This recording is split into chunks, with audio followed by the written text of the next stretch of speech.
আসসালামু আলাইকুম। শুধু বাংলাদেশেই নয়, সারা বিশ্বে কবুতর বা পায়রা এক প্রকারের জনপ্রিয় গৃহপালিত পাখি। গবেষণায় দেখা যায় যে কবুতরের গৃহপালন প্রায় 10,000 বছর আগে শুরু হয়েছিল এবং এই গৃহপালিত কবুতরের উদ্ভব হয় বুনো কবুতর থেকে। পৃথিবীতে প্রায় 20,000 জাতের কবুতর পাওয়া গেলেও বাংলাদেশে 30 প্রকার কবুতরের দেখা মিলে। তার মধ্যে গিরিবাজ কবুতর হলো অন্যতম এবং খুবই জনপ্রিয়।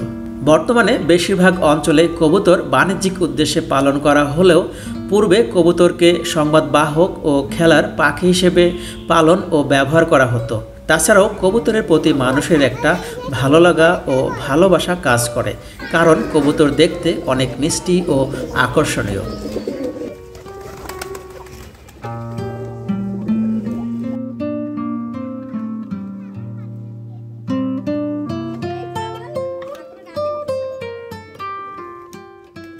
বর্তমানে অন্যান্য দেশসহ আমাদের দেশের শহর এলাকায় একটি বিষয় নজরে পড়ে, আর তা হলো কবুতর উড়ানোর প্রতিযোগিতা।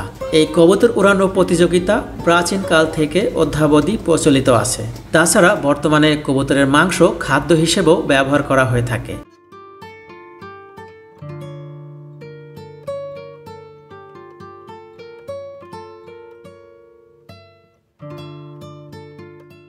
বাংলাদেশের জলবায়ু এবং বিস্তীর্ণ শস্যক্ষেত্র কবুতর পালনের জন্য অত্যন্ত উপযোগী।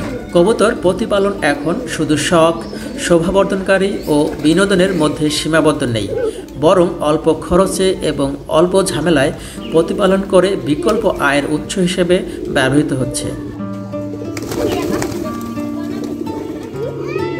প্রিয় বন্ধুরা, পরবর্তী ভিডিও দেখার আমন্ত্রণ জানিয়ে আজকের ভিডিও এখানেই শেষ করব। সে পর্যন্ত ভালো থাকবেন, সুস্থ থাকবেন। আল্লাহ হাফেজ।